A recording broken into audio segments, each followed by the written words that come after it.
할렐루야. 아멘. 우리 옆에 있는 분들과 인사할까요? 숨 쉬는 것만으로도 행복한 가을입니다.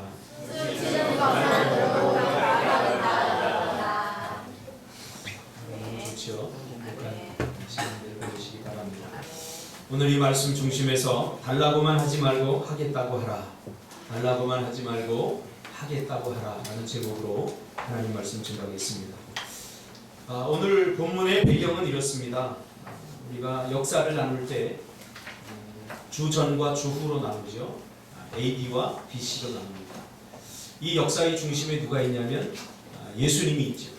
예수님이 태어나기 전 주전, 아노 도미네이라고 하고 Before Christ, 예수님이 태어난 이후 BC로 이렇게 나눕니다. 주전, 그러니까 예수님이 태어나기 586년에 이 느부갓네살 왕이 다스리던 바벨론 제국은 당시 최강국이던 이집트와 또 아수르 제국을 무너뜨리고 고대 근동아시아의 새로운 신흥 강자로 등장하게 됩니다.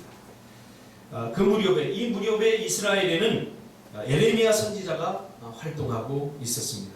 에레미야 선지자, 우리가 잘 알듯이 눈물의 선지자입니다. 눈물을 흘렸다, 뭔가 호소했다, 그런 의미죠. 눈물을 흘리면서 안타까운 마음, 절박한 마음으로 호소하며 하나님의 말씀을 전했던 그러한 선지자입니다. 이 예레미야 선지자가 전했던 말씀은 뻔합니다. 우리가 이렇게 살다가는 우리는 망한다, 그거예요. 쉽게 말하면 우리가 이렇게 하나님의 말씀에 불순종하고 이렇게 우상을 숭배하고 이렇게 살아가다가는 우리 이스라엘에게는 미래가 없다, 그러면서 돌이키고 회개할 것을 이스라엘 백성들에게 전하죠. 그래서 이스라엘 백성들을 향해 하나님께 순종하고 계명을 지켜야 된다, 이렇게 눈물로 호소하는 것을 보게 되죠.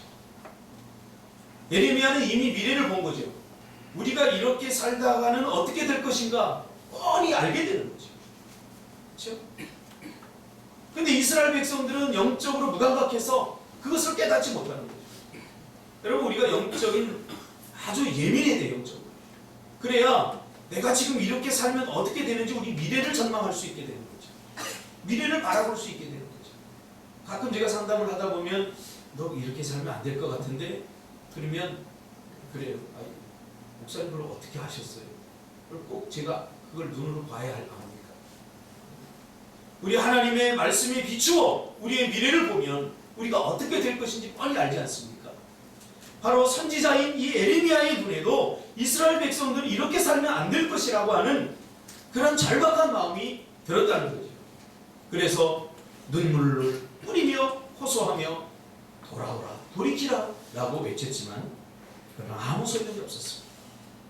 사람들은 콧방귀도 뀌지 않았습니다. 그러다 결국 남유다가 바벨론에 의해서 멸망당하고 맙니다. 제가 말씀 사역을 하면서 이 에레미야의 심정을 좀 알 것 같아요. 왜 깨닫지 못할까? 왜 사람들은 위기의식을 느끼지 못할까? 이러면 안 되는데 왜 그 타이밍을 놓쳐버릴까? 왜 겪고 나서야 나중에 후회하게 되는 것일까? 말씀을 전하는 자로서 늘 이것을 고민하게 됩니다. 이것이 인간의 뼈저린 어쩔 수 없는 한계인가? 인간의 숙명인가? 그러면 하나님의 말씀이 이것을 바꿀 수는 없는가? 이 운명을 거스르게 할 수는 없는가? 늘 저는 그런 고민을 하면서 기도를 합니다. 지난 수요일에 읍수 2호점, 이 3호점이죠. 3호점 개업을 위해서 준비하던 중에 안산에 집기구들이 싸게 나서 그걸 사러 집사람하고 갔습니다. 그 사장이 40 정도 되는 아주 동안의 사업가였습니다. 그런 자신을 세 개의 사업체를 운영한다고 소개하면서 꽤 열심히 이런 것들을 하더라고요. 건물 관리도 하고 카페도 2003년에 열어서 아주 멋지게 야외 테라스를 개조해서 만든 카페도 있었고 또 분식 카페도 있었고, 아무튼 꽤 열심히 있는 사람이었어요. 그리고 무엇보다도 예수 믿는 사람이었기에 그 이야기를 이렇게 나누는 중에 이 양반을 우리 비즈니스 선교팀 강사로 한번 초대해야 되겠다. 그래서 제가 와서 좀 강의를 해달라 라고 이야기를 했어요. 그랬더니 이분이 대뜸한다는 이야기가 목사님, 요즘 젊은 사람들은 절대 말을 듣지 않아요. 겪어봐야 해요. 무슨 말을 해도 한 귀로 듣고 흘릴 거예요.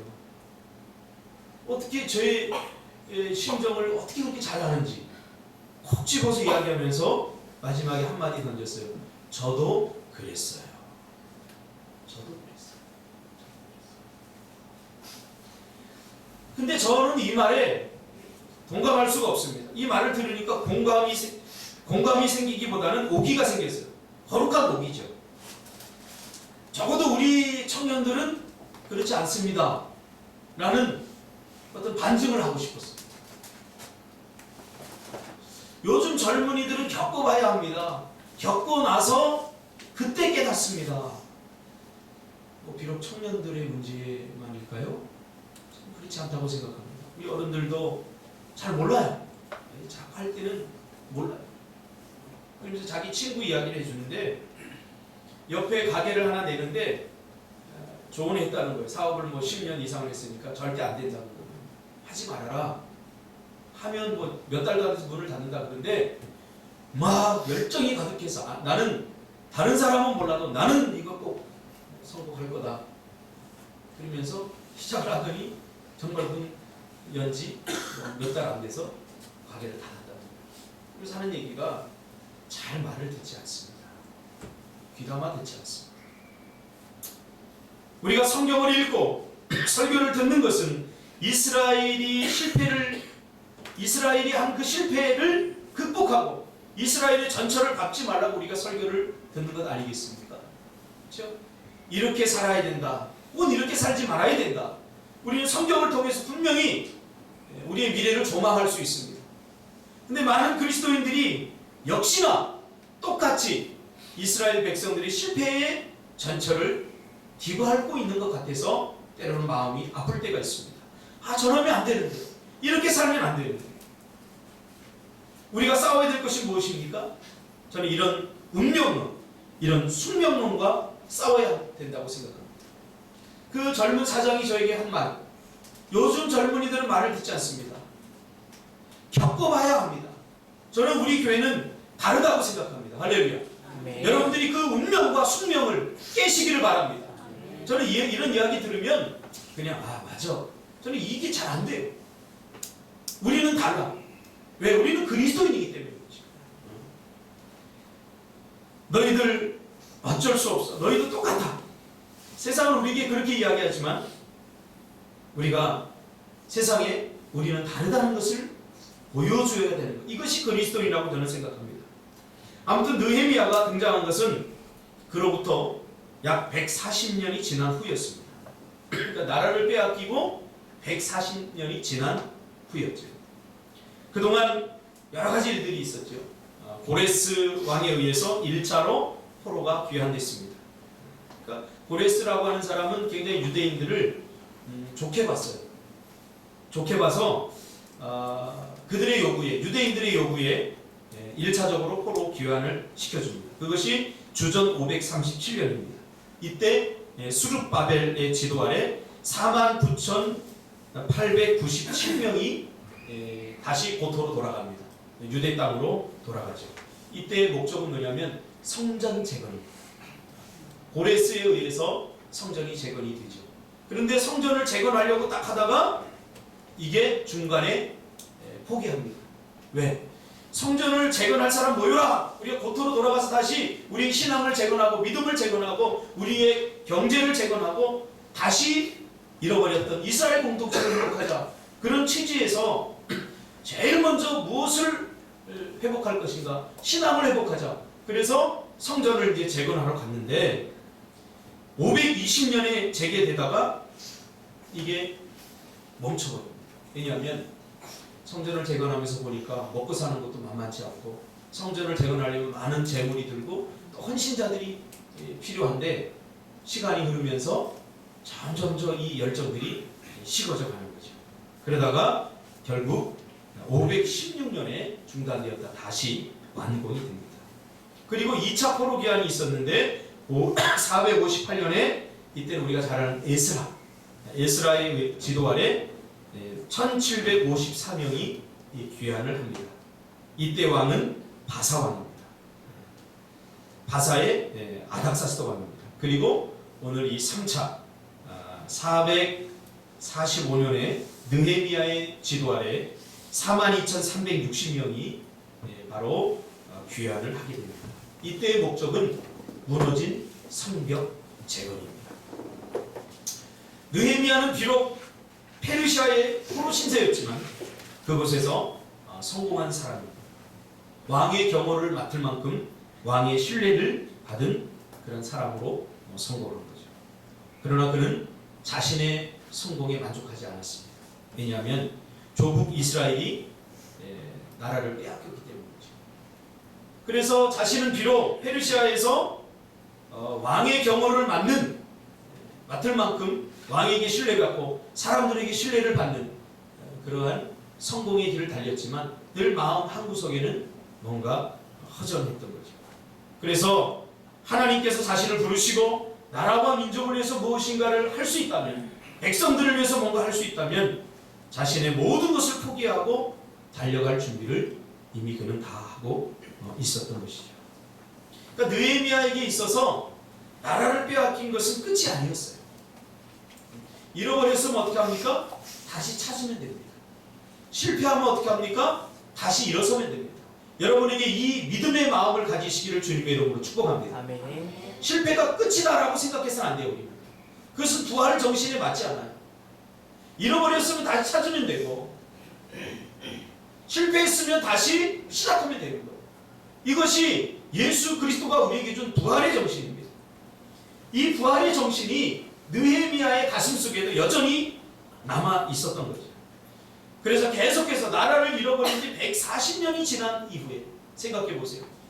우리나라도 일제에 36년 동안 빼앗겼는데 얼마나 많은 것들을 잃어버렸습니까?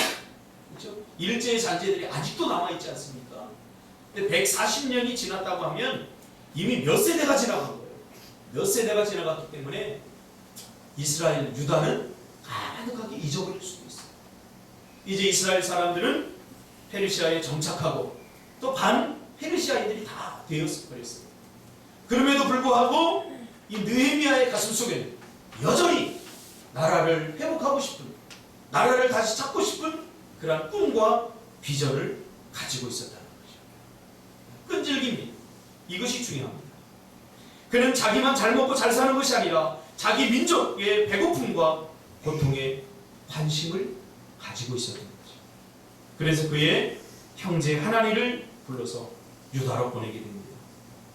우리는 지금 이곳에서 잘 먹고 잘 살고 있는데 우리 백성들, 고토로 돌아간 우리 백성들은 어떻게 살고 있는지 늘 그곳에 관심이 있었어요.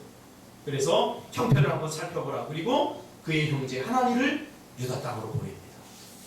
이 하나니가 유다 땅을 잘 살피고 돌아와서 충격적인 이야기를 합니다. 그것이 바로 오늘 본문의 이야기입니다. 2절에 보니까 형편을 부른 중 많은 백성들이 사로잡힘을 면하고, 이 말은 뭐냐면 계속해서 유다 백성들을 괴롭히는 주변에 민족들이 있었다는 거예요. 그래서 그 유다 백성들을 잡아다가 포로로 끌어가고 그리고 농사를 지으면 다 빼앗아가고,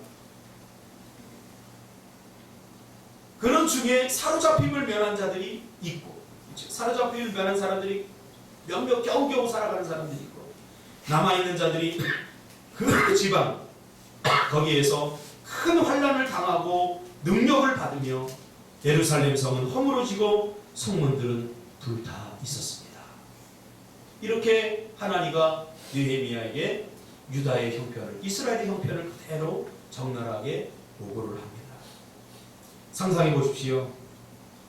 자기의 고향, 자기의 나라가 이렇게 비참하게 무너지고 황폐해졌다는 소식을 들었습니다. 저는 제 고향에 한 20년 만에 한번 갔어요. 거기에 가보니까 우리 집 살던 옛 터가 그대로 남아있더라고요. 그래서 반가운 마음에 제일 먼저 고향에 가서 그 집터를 우리 집 살던 데 어떻게 변했나고 가보니까 우리 뒷집에 살던 사람이 우리 집을 소외양간으로 개조해가지고 다 무너져가고 문을 이렇게 열었더니 음메 하는 소리가 나더라고요. 근데 막 좀 마음이 아려오더라고요. 내가 이렇게 들어가면서 아, 여기는 내가 세수하던 자리, 여기는 내가 굿을 묻어 놓았던 자리, 여기는 내가 국화를 심었던 자리, 이게 다 생각나는데 이미 그게 다 사라져 버리고 담은 다 무너져 버리고 집도 막 다 무너져 가고 소가 거기서 음메하는데 이 마음이 굉장히 아려워요. 이게 아닌데. 그 다음부터는 그 고향 땅에 한번 갔다 와서는 그 다음부터 고향에 가고 싶지 않아요. 왜냐하면 제가 어릴 적에 아줌마였던 사람들이 이제 할머니가 돼서 이도 다 빠지고 이렇게 포부러지고 하는데 괜히 서글퍼 보이고 괜히 뭔가 이 마음에 좀 아린 마음이 들더라고요. 그래서 그 다음부터는 고향에 웬만하면 안 가려고 해요. 가슴이 아프니까. 좋은 추억이 생각이 많이 나야 되는데 그러니까 내가 좀 가고 싶지 않더라고요. 아마 이 느헤미야도 비슷한 경험을 했을 것이라고 저는 생각합니다. 자기 민족들이 잘 돼야 되는데, 자기 백성들이 잘 돼야 되는데, 잘 되기 위해서 3차에 1차, 2차에 사람들이 부푼 꿈을 안고 고향으로 돌아갔는데 그들이 오히려 포로 생활 때보다 더 못한 삶을 살아가는 것을 보면서 가슴이 아픈 거죠. 여러분 이때 야 다행이다. 나는 돌아가지 않아서 다행이다. 나는 저들 같지 않아서 난 다행이다. 그런 마음 갖고 있는 사람은 이 사람은요 빨리 죽어야 돼요. 그렇죠? 다른 사람의 고통과 다른 사람의 아픔과 우리 주변에 고통당하는 사람들 보고 나는 저 사람 같지 않아서 난 참 다행이다라고 생각하는 사람은 삼류인생입니다. 그렇죠? 여러분 친척들이나 여러분 주변의 사람들이 아픔을 경험하고 고통 가운데 있으면 여러분 우리의 마음도 아파야 합니다. 우리의 마음도 고통스러워야 됩니다. 왜냐하면 그것이 곧 사명이기 때문입니다. 사명은 고통에서 시작되는 거예요. 사명은 아픔에서 시작되는 거예요. 내가 하고 싶다. 여기서 사명은 시작되지 않아요. 느헤미야의 사명도 바로 여기서 시작됩니다. 그래서 느헤미야의 사명은 고통의 사명입니다. 저 무너져버린, 저 황폐해져버린 저 땅을 어떻게 할 것인가? 여기서부터 느헤미야의 사명이 시작됩니다. 이 말을 듣고 느헤미야는 오늘 본문에 보니까 잠이 안 오는 거예요. 그래서 4절에 보니까 수일 동안 슬퍼하고 하늘의 하나님께 금식하고 기도했다고 합니다. 여러분 금식 기도는 이런 게 하는 거죠. 내가 내 개인의 뭐 어떤 것을 꿈을 이루고 내 개인의 어떤 그것을 이루기 위해서 굶으면서 하나님 앞에 목숨을 내놓고 기도하는 게 아니라 금식 기도는 바로 이런 게 하는 겁니다. 공동체의 위기, 공동체의 고통, 나라와 민족의 아픔 이런 것을 붙잡고 우리가 나라를 끌어안고 기도해야 나라를 위해서 쓰임받는 사람이 되죠. 그러니까 큰 기도 응답이 되지 않는 이유가 뭐냐면 자기에게 몰입되어 있기 때문에 내가 늘 이야기하죠. 자기 자신을 위해서는 큰 기도 응답이 필요 없습니다. 오늘 느헤미야는 민족 공동체를 붙잡고 금식하며 기도합니다. 더 안타까운 것은 뭔 줄 아세요? 이미 유다 땅에는 많은 이스라엘의 리더들과 용기 있는 사람들, 믿음의 사람들이 있었다는 거예요. 무너져버린 성벽 매일 보겠죠. 불타버린 그분을 매일 보겠죠. 자신들이 고통당하는 그 모든 것들을 현장에서 직접 목격함에도 불구하고 아무도 나서서 저 무너진 성벽을 재건하고 불타버린 성벽을 다시 쌓아 올려야 되겠다라고 하는 사람이 아무도 없었다는 겁니다. 무감각해져 버린 거죠. 저는요 이렇게 예배를 드리는데 이 예배가 분위기가 축 처져 있으면 그 다음 주는 이 마음이 막 짓눌려요. 마치 성벽이 무너진 것 같아서 우리의 고백이 믿음의 고백이 아니라 세상적 고백이 나오면 저는 마음이 무너져요. 성문이 불탄 것 같아요. 그래서 그 주는 더 많이 기도해요. 더 많이 하나님 회복시켜주세요. 이 저 영혼들 살려주세요. 여러분 이게 정상 아닙니까? 지금 무너져버린 백성들의 고통당하는 그 모습을 리더들이 현장에서 목격하면서 아무도 나서서 무너진 성벽을 재건하겠다고 하는 사람이 없었다는 거예요. 이게 안타까워요. 그랬겠죠. 아마 지금은 때가 아니다. 뭐 나도 먹고 살기 힘들다. 내가 해봤자 뭘 할 수 있겠느냐. 안 봐도 뻔하. 이스라엘의 특성상 그랬을 거예요. 그러니까 무너져버린 성벽을 보며 불타버린 그 문을 보면서도 그것을 새로 고칠 생각은 안 하고 방관하는 거죠. 여러분 우리 집 문짝이 떨어지면 어떻게 해야 돼요? 당장 고치겠죠. 그 떨어진 문짝을 보고 그냥 문짝 떨어졌네 그리고 왔다 갔다 하는 사람 없을 거예요. 우리 자녀가 잘못되면 그거 보고 언젠가 잘 되겠지 그리고 무관심한 사람 없을 거예요. 방관. 신앙에서 가장 무서운 것은 방관입니다. 그대로 내버려둬. 모른 척하는. 모른 채 하는. 그러면서 누군가 하겠지. 나 하나쯤이야. 그럼 이것이 얼마나 무서운 일인지 아십니까? 이때 멀리 떨어져 있었지만 느헤미야가 하나님께 기도합니다. 여러분 아무리 생각해도 내가 할 수 없다고 생각이 들거든 먼저 우리 기도를 할 수 있잖아요. 저 사람 변화되어야 되는데 아무리 이야기도 변화되지 않으면 기도는 할 수 있잖아요. 이때 포기하는 거 아니에요.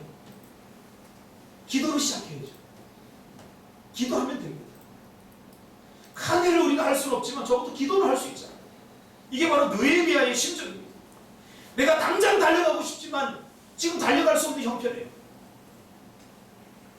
그래서 느헤미야는 기도합니다. 기도는 항상 막힌 문은 여는 열쇠입니다. 모든 것의 시작은 기도입니다. 여러분 기도하면 희망이 생깁니다. 기도하면 용기가 생깁니다. 새로운 인생의 문이 활짝 열리는 줄 믿습니다. 기도가 중요합니다. 걱정만 하지 마시고 그래서 기도해야 돼요. 오늘 느헤미야 보세요. 막막합니다. 앞이 캄캄합니다. 그 문제를 끌어안고 느헤미야는 금식하며 하나님 앞에 기도합니다. 사실 이 느헤미야는 이 무너진 성벽을 재건하고 자기 민족을 다시 살리고 싶은 마음이 꿀떡 같겠지만 그렇게 하기에는 너무 힘든 과정을 겪어야 됩니다. 그것을 너무나 잘 알기 때문에 눈물밖에 나오지 않는 거죠. 내가 하고 싶은데 내가 하려면 이게 불가능하다는 것을 알아요. 그래서 이러지도 못하고 저러지도 못하고 눈물만 흘리고 있는 거예요. 그러면서 하나님께 도와주세요. 하나님 어떻게 해야 됩니까? 여러분 우리가 불가능을 만날 때 앞이 캄캄할 때 어떻게 해야 되는지 오늘 느헤미야는 분명히 보여주고 있습니다. 눈물을 흘려 그 안타까운 마음을 붙잡고 기도하시기를 바랍니다. 아멘. 제가 예전에 청소년 상담을 할 때 한 어머니가 변화하지 않는 그 자녀를 보면서 매일 문제를 일으키고 변하지 않는 그 아이를 붙잡고 때려도 보고 별짓을 다 했는데도 이 아이가 안 변해요. 찾아봤어요. 제가 한 말이 그냥 우세요. 잔소리하지 말고 붙잡고 울라고 붙잡고 우세요. 붙잡고 우니까 해결되더라고요. 붙잡고 엄마가 우니까 이 아이 마음이 움직이기 시작한 거예요. 아, 내가 이렇게 하는 게 우리 엄마에게 얼마나 고통을 주고 우리 가정에 얼마나 고통을 주는지 이게 막 느껴져요. 누가 느끼겠습니까? 하나님께서 느끼게 하고 그들이 이 아이가 서서히 변합니다. 그러니까 불가능. 이 엄마가 그래요. 불가능해요 이 아이가. 쟤는 저렇게 살다 죽을 것 같아요. 우니까 붙잡고 우니까 변합니다. 혹시 여러분 불가능의 측면에 있습니까? 그 문제를 붙잡고 우시기를 바랍니다. 느헤미야는 얼마나 힘든 과정을 겪어야 되는지 압니다. 아니 불가능하죠. 첫째로 왕의 명령이 있어야 되고 사실 왕이 야 너 갔다 와라 그럴 정도로 왕이 담대하려면 이거 대단한 담대함이 필요합니다. 왜냐하면 지금 느헤미야의 직책이 뭐냐면 왕의 경호실장이거든요. 술 맡은 관원장이거든요. 경호실장은 사실 왕의 목숨을 책임지는 사람입니다. 그러니까 경호실장이 사라져버리면 왕의 목숨도 위태한 거죠. 경호실장 그 일 때문에 자기의 목숨을 담보할 수 없는 거죠. 아니 경호실장이 떠나버리면 자기를 독살하려고 하는 수많은 사람들이 여기서 독살당할지도 모르는 그런 위험한 일이죠. 그러니까 그것 때문에 왕이 목숨을 내놓을 이유가 없는 거죠. 또 왕이 어떻게 해서 명령으로 기적적으로 명령한다고 해도 무슨 능력으로 성벽을 재건할 수 있겠습니까? 많은 재정과 더불어서 전문적인 지식과 기술자들과 제목들 뭐 이런 것들을 하려면 문제가 한두 가지가 아닙니다. 우리가 일을 할 때 생각을 해보세요. 성벽을 재건하겠습니다. 그러면 다 됩니까? 아니잖아요. 성벽을 재건할 수 있는 어떤 재정, 돈, 그리고 사람들, 뭐 이런 거, 환경, 이런 거 먼저 보지 않습니까? 똑같아요. 느헤미야도 그런 거 생각 못한 거 아닙니다. 그럼에도 불구하고 느헤미야는 자기가 하겠다고 이야기합니다. 그러니까 느헤미야의 기도를 보면 할 수 있는 힘과 능력을 주십시오. 그렇게 기도하지 않습니다. 오늘 느헤미야 기도를 잘 연구해 보세요. 그냥 하나님 나 가게 해 주십시오. 갈 수 있도록 은혜만 베풀어 주십시오. 이렇게 기도하는 것을 보게 됩니다. 우리의 기도와 얼마나 다릅니까? 하나님 내가 이거 하겠습니다. 그러니 나에게 재능을 주시고 나에게 물질을 주시고 나에게 능력을 주시고 나에게 사람을 붙여주시고 나에게 환경을 변화시켜 주십시오. 그러면 내가 하겠습니다. 보통 우리는 이렇게 기도합니다. 그러나 느헤미야 기도 보십시오. 그런 환경을 구하지 않습니다. 그런 물질과 재능, 재물 이런 거 구하지 않습니다. 느헤미야의 마음이 얼마나 안타까운지 여기 나옵니다. 하나님 그냥 왕에게 은혜를 구해서 내가 가도록 그렇게만 해주십시오 라고 느헤미야가 기도하는 것을 보게 됩니다. 여러분 모든 환경과 재물과 모든 것들이 갖추어져 있으면 누가 못하겠습니까? 다 합니다. 근데 그게 믿음이 아니에요. 우리가 기도하면 이거 주십시오 저거 주십시오 그러면 내가 하겠습니다 라고 기도하지만 그게 아니라는 거죠. 오늘 느헤미야의 기도. 그는 다만 내가 하겠습니다. 이렇게.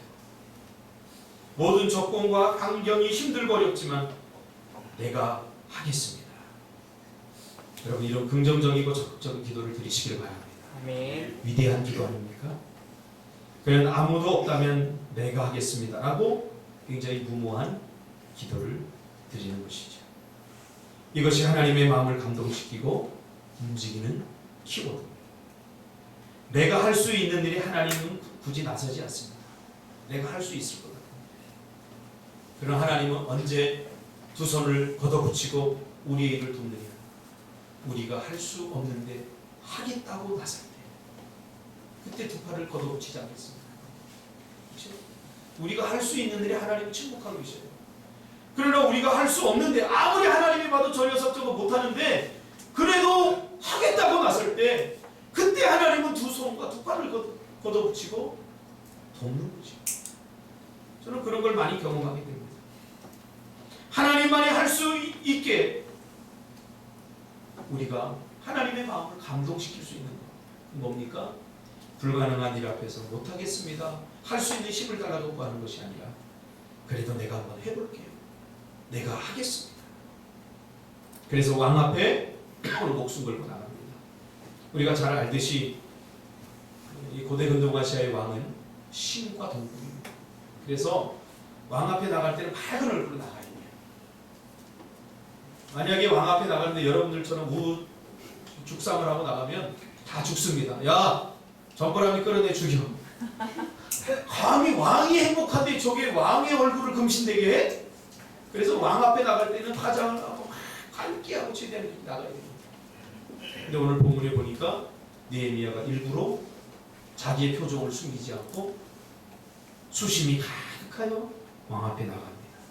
그러니까 딱 띄겠죠. 다들 밝은 얼굴로 하고 있는데 한 사람이 똥 씹은 얼굴을 하고 있거든요. 딱 보니까 느헤미야예요. 그러자 왕이 그에게 묻습니다. 왜 그렇게 수심이 가득하냐? 그만큼 느헤미야는 이 왕의 신임을 받고 있는 거죠. 5절에 이야기합니다. 자초지정을 다 이야기하고, 지금 우리 민족이 이런데 내가 편하게 잠을 자도 이게 잠자는 게 아닙니다. 내 민족, 내 고통, 내 고향이, 내 나라 백성들이 경제적으로 무너지고 신앙으로 무너지고 저렇게 다 고통당하고 있는데 내가 지금 잠이 안 옵니다. 자초지종을 이야기하면서 나를 보내주십시오. 그리고 그 성을 건축하게 해주십시오. 이렇게 이야기하죠. 기적이 일어납니다. 왕이 허락을 하죠. 자, 가라. 근데 기한을 정하고 가라. 내가 너를 그곳에서 계속 성벽을 짓도록 내버려두지는 못한다. 그러니 기한을 정하고 다녀와라. 하고 정한 기한이 약 52일이죠. 뿐만 아니라 이 왕은 서쪽 총독들에게 조서를 내려서 느헤미야가 갈 때 길을 다 열어주라. 이게 뭐냐, 왕의 대로로 간 거야. 왕의 대로. 좋은 길로 갔다는 거예요. 직선으로 갔다는 거예요. 이 왕만이 다닐 수 있는 길. 그렇죠? 왜냐하면 제가 이제 성지순례 가보니까 이게 땅따먹기예요. 근동하시네. 그래서 이쪽으로 갈 수 있는데 이 나라 왕이 허락하지 않으면 이렇게 돌아가야 돼요. 그러니까 자기의 나라에 대로를 열어주는 것은 자존심을 열어주는 거예요. 그러니까 일본이 우리나라한테 뭐라고 그랬습니까? 임진왜란때 명을 칠 테니까 길만 열어달라고 그랬잖아요. 그러니까 길을 열어주는 게 아니라 자신의 모든 걸 다 내어주는 거예요. 근데 페르시아 왕이 대단하죠. 그 길을 다 열어줘라고 총독들한테 이야기를 합니다. 그러니까 삑삑삑 돌아서 갈 수 있는데 밖에 없었는데 왕의 대로 직선으로 가도록 아닥사스다 왕이 이렇게 조서까지 내리죠. 뿐만 아니라 오늘 본문에 보니까 왕의 살림감도 오늘날로 말하면 경제와 건축을 총괄하는 담당하는 사람에게 아삭이라고 하는 사람이 조서를 내려서 제목을 주고 성벽을 재건하는 데 필요한 제목을 주고 군대와 마병을 보내서 호위하게 그렇게 하십니다. 그런데 여러분 얼마나 대단합니다. 불가능했던 일들이 하나님께서 손으로 한번 확 휘저으니까 왕의 마음을 움직여서 불가능이 가능하게 된 것을 보게 됩니다. 근데 그 다음이 중요해요. 이때 느헤미야가 어떤 고백을 하냐면 8절에 보니까 지금 겉으로 보기에는 전부 다 아닥사스다 왕이 도와준 거예요. 그렇죠? 겉으로 보기에는 아닥사스다 왕이 조서를 내리고 다 이렇게 명령을 내렸는데 정작 느헤미야는 누구한테 감사를 합니까? 8절에 보니까 내 하나님의 선한 손이 나를 도우심으로 왕이 허락했다라고 말합니다. 우리의 고백과 얼마나 다릅니까? 우리는 다 하나님이 다 해줬는데 내가 했습니다. 저 사람이 해줬습니다. 그렇게 하잖아요. 내가 머리가 좋아서 내가 열심히 해서 내가 이렇게 성공했습니다. 그런데 오늘 본문에 보니까 느헤미야는 정작 자기 주변에서 아닥사스다 왕이 도와주고 있는데도 그는 하나님이 아닥사스다의 은혜를 베풀어서 이렇게 도와주었다 하고 분명하게 이야기를 합니다. 하나님은 어떤 사람을 돕는가? 하겠다고 하는 사람 돕습니다. 내가 하겠습니다. 하니까 할수록 할 수 있도록 하나님 모든 상황과 환경을 바꾸시고 역사하십니다. 그러므로 하지 않으려고 하는 사람에게 희망은 없습니다. 하지 않기 위해서 어떻게 하면 손해보지 않고 어떻게 하면 자기 힘을 빼지 않고 핑계대고 변명하고 어떻게 하면 빠져나갈 궁리만 하는 사람, 절대로 공동체와 하나님 나라를 위해서 애쓰려고 하지 않는 사람에게는 큰 응답이 필요 없는 것입니다. 그럼 여러분 하나님의 일을 하는 데 있어서 큰 일을 구하시길 바랍니다. 아무도 하지 않는 일 여러분 내가 하시길 바랍니다. 어제 참 저는 마음이 깊었어요. 어떤 청년이 찾아와서 사실 그런 고백을 합니다. 목사님 보니까 우리 집사님들이 고생을 많이 하는데 그 한두 사람이 고생하는 것도 마음이 아픕니다. 나도 고생하게 해주세요. 나도 더 많이 일하겠습니다. 나도 더 많이 헌신하겠습니다. 그렇게 저한테 어떻게 고백을 해요. 근데 그 마음이 막 감동이 되더라고요. 그렇지 않습니까? 우리는 보통 한 사람이 맡기고 너 혼자 알아서 다 해라. 뭐 네가 다 책임지라. 그러는데 그런 것을 지켜보면서 마음이 아팠던 것 같아요. 그래서 저도 분담하겠습니다. 만약에 돈이 필요하면 저도 돈을 내겠습니다. 저도 분담하겠습니다. 저도 힘들지만 우리 공동체니까 저도 하겠습니다. 그 고백을 제가 들으면서 참 마음이 뿌듯했어요. 모른 척하지 않고 못 본 척하지 않고 그들의 아픔을 내 일이 아니니까 내가 부족한 거 아니고 내 일이 아니니까 이렇게 할 수도 있는데 그 고백을 들으면서 저는 우리 공동체 참 희망이 있다. 우리 교회 공동체 희망이 있다. 그런 생각을 합니다.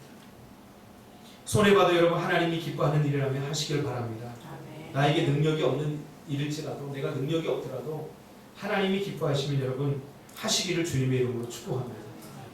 저도 지금 걱정이 많이 돼요. 왜냐하면 월요일날 목사하고 체육대회 준비를 해야 되는데 목사님들이 다 바쁘다고 다 안 해요. 그래서 제가 일을 다 떠맡았어요. 떠맡고 보니까 할 일이 얼마나 많은지. 그래서 일을 하려고 하다 보니까 도와주지도 않더라고요. 돈도 좀 내가 스펀도 하고 해야 되는데 전화를 하면 다들 부족합니다. 그럼 돈이라도 있어야 해볼 만한데 돈도 없고 또 이거 준비하려고 하니까 이게 장난이 아니고 그래서 어제는 체육대회를 안 가보니까 그런 생각도 했어요. 오늘 새벽에 기도하면서 오늘 제가 말씀을 전해야 되는데 내가 아무도 안 하는 일 하십시오 해놓고 내가 안 하면 안 되잖아요. 그래서 마음을 바꿨어요. 마음을 바꿔서 하나님 기쁘게 하겠습니다. 기쁘게 하겠습니다. 그리고 마음이 얼마나 편안하죠. 목사님들랑 100여 분을 섬길 수 있고 또 그들을 위해서 내가 과일을 준비하고 또 씻고 또 상품을 준비하고 한다는 게 참 감사하더라고 섬길 수 있었어요. 그러니까 하나님이 오늘 새벽에 굉장히 저에게 기쁜 마음을 주셔요. 여러분 하나님이 기뻐하면 하시기를 바랍니다. 아멘. 그것이 여러분의 운명을 바꿀 것이고 숙명을 깰 것이고 하나님께서 내게 주신 거룩한 믿음으로 여러분의 운명을 바꾸시는 여러분들이 되시기를 주님의 이름으로 축복합니다. 기도하겠습니다. 주님, 우리는 하나님 앞에 달라